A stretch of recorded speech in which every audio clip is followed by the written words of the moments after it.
Good evening, welcome. I'm Marc Ponthus, and we will start with a solo violin piece by Jean Barraque. I want to say a few words about Jean Barraque.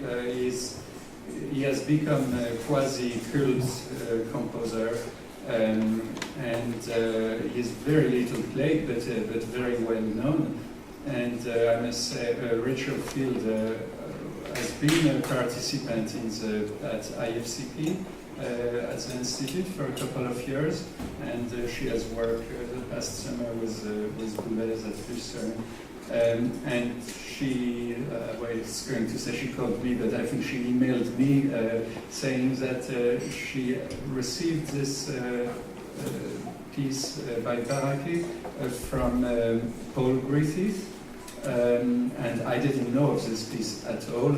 Barraque died in the 70s. I don't have a precise sense of dates purposely so, because I believe dates lie to our existential reality. So I know he died around in the 70s. He was in his 40s, I believe, more or less.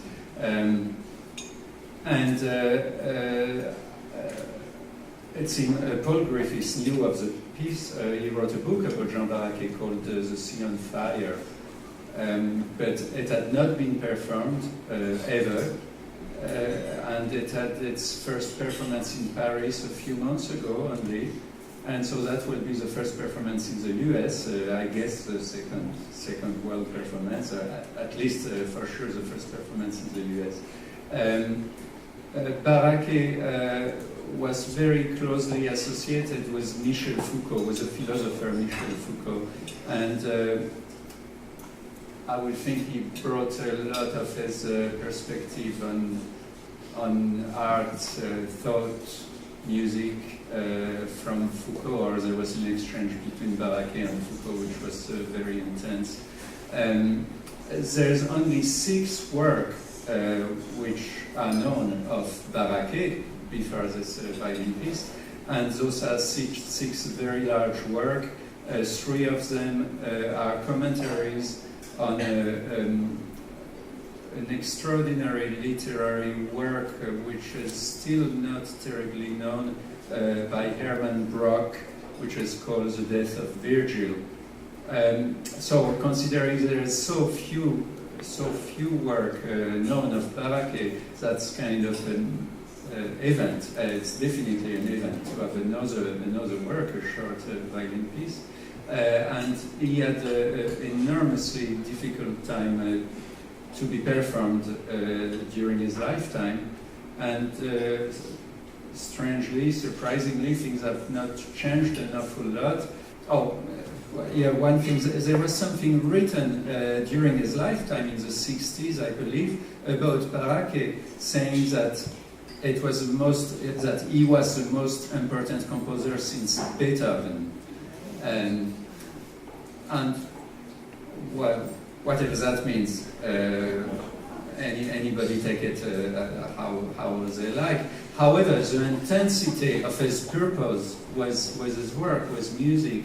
Even for those who are not who don't like his music for a reason or another, past like and dislike, the intensity of his commitment is really extraordinary and is accepted by those who may not completely adhere to his aesthetic. And he put it in one essay he wrote in a way which brings the point across very, very clearly. Let me read it, and again, whether those words are to be taken directly or not is not the point. In French first. La musique, c'est le drame, c'est le pathétique, c'est la mort, c'est le jeu complet, le tremblement jusqu'au suicide, etc., etc. Music is drama, it is pathos, it is death. It is an utter gamble, trembling on the verge of suicide. If music is not that, if it is not the exceeding of limits, it is nothing. So there's no doubt about his commitments there. And for those who know Michel Foucault, who know the work of Michel Foucault, of course it's very much resembled Foucault's aesthetic, who thought of philosophy, who went through philosophy as through an experience, and who in fact talked a lot about limit experiences. So I will leave you with the beginning of this program with Barraque and Rachel Field.